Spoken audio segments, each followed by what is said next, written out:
hypnotherapist, offering hope without substance. There were no new videos from me last week because I was away teaching my advanced hypnotherapy diploma to a very lovely group of professional hypnotherapists. On that course, one of the topics that we cover is that of extratherapeutic factors that often contribute to the change that we hypnotherapists see occurring within our clients, within our professional clients.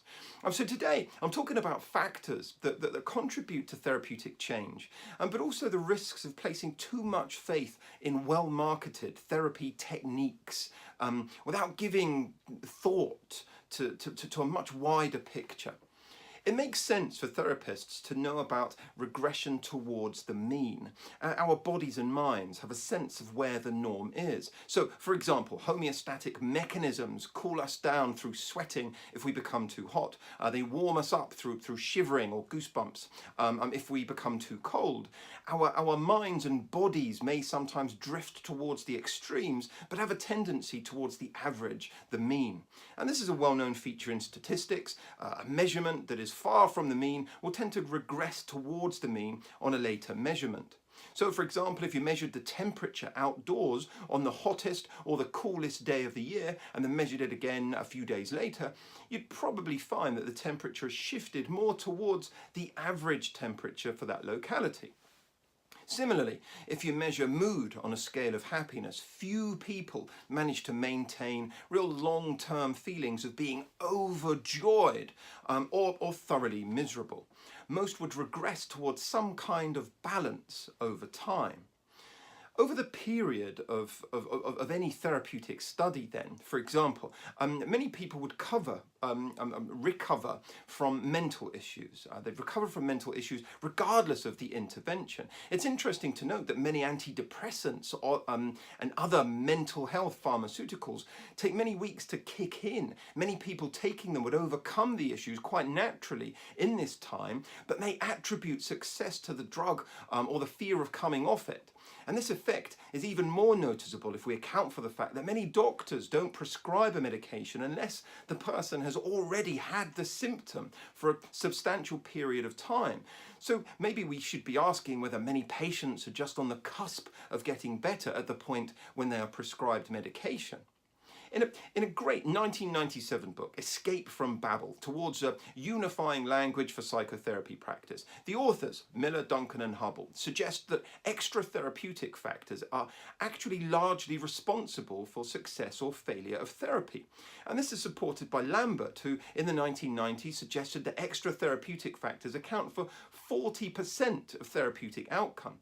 The therapeutic relationship accounts for 30% accordingly, therapeutic technique just 15%, expectancy and placebo 15%. According to Howard and colleagues in the 80s, researchers estimated that 15% of clients show measurable change before their first appointment.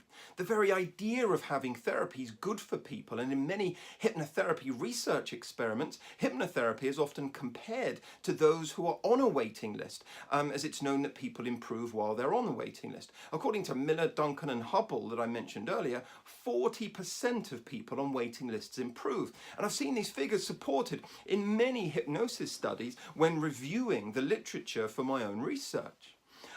Weena Davis and colleagues in the 1980s even reported a remarkable 66% of patients showed measurable change before the first session in their study of 30 clients.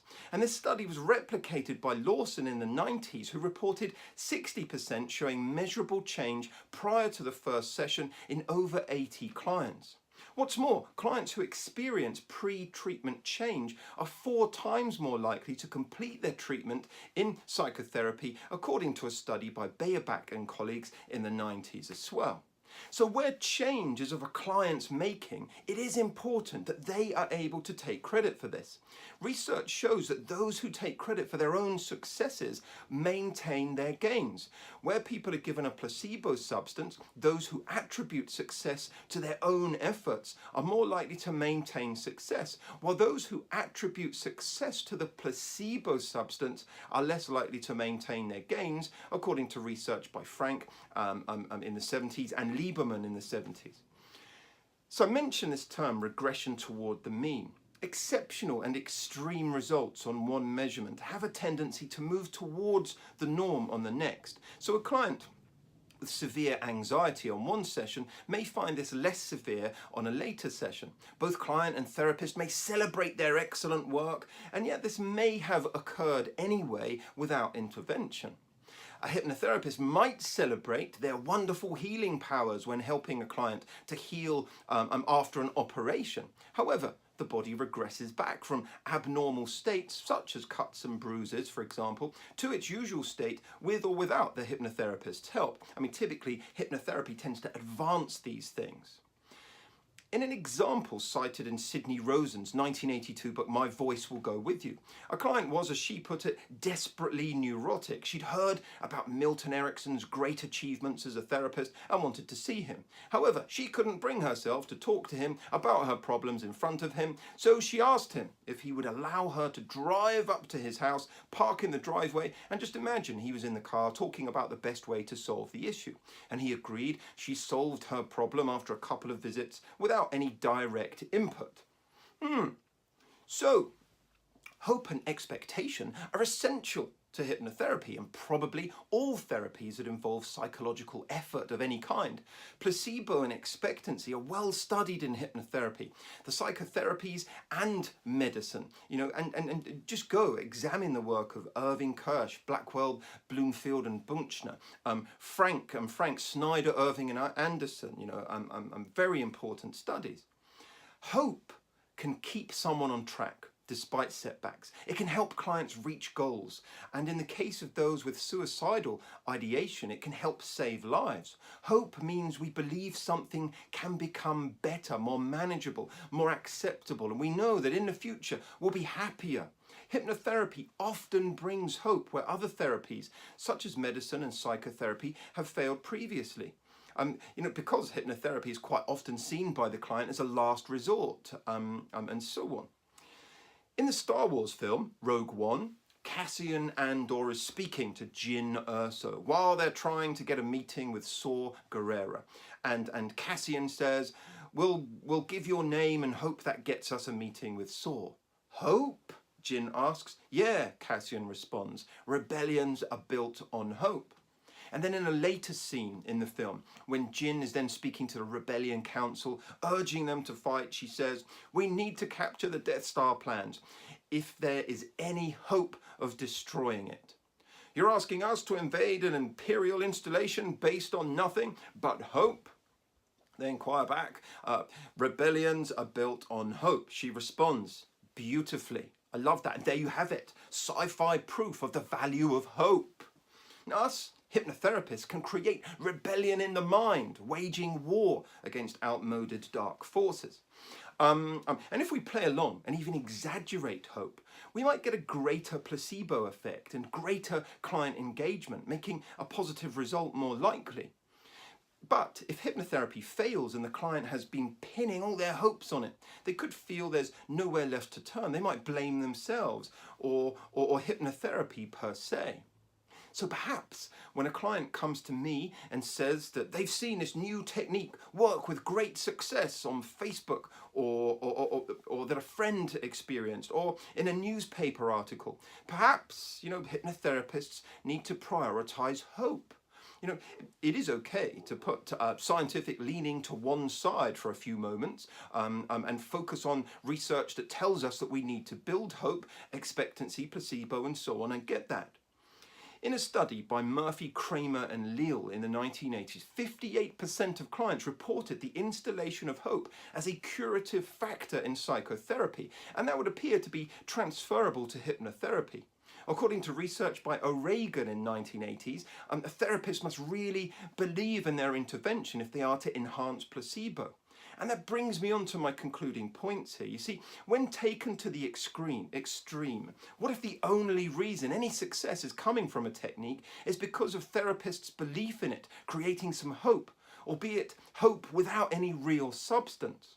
Nurturing hope and positive expectation for change would appear to be important, though it comes with occasional risk and problems. You see, many techniques and strategies that have no evidence to support them are becoming increasingly popular. hypnotherapists using them, they'll share their stories of great success, and then they deliver their sales message to potential clients with the same enthusiasm, which sparks hope and expectation, which can be at the heart of what's making it work, and perhaps even the only thing that's making it effective. The media does the same in many ways. They share individual success stories of these individuals who've used techniques and strategies, and media-savvy hypnotherapists get great PR by having these great cases, often extreme cases of success, celebrated in the media. And those who then flock to see that hypnotherapist or others have hope and expectation of the same success. But we don't know for sure that it's the technique that's working or many of the extra therapeutic factors that are creating it, some of which I've mentioned here today. But does it matter? We're getting the results, so let us be Adam. Isn't that right? But what about those who do not get the result? Those who think that they are beyond help? Those who now go and protest about hypnotherapy not working? That person may also now believe they are beyond help. This risk, this potential harm to the client and the field of hypnotherapy may be increased because we're offering a technique that we have such enthusiasm for. We've invested money in it because we belong to online groups where everyone shares their successes with it, where massive bias and almost cult-like thought process is incubated and affects how we feel about using this technique, sometimes in the absence of a really good rationale for its use. I don't claim to have any easy answers to this dilemma.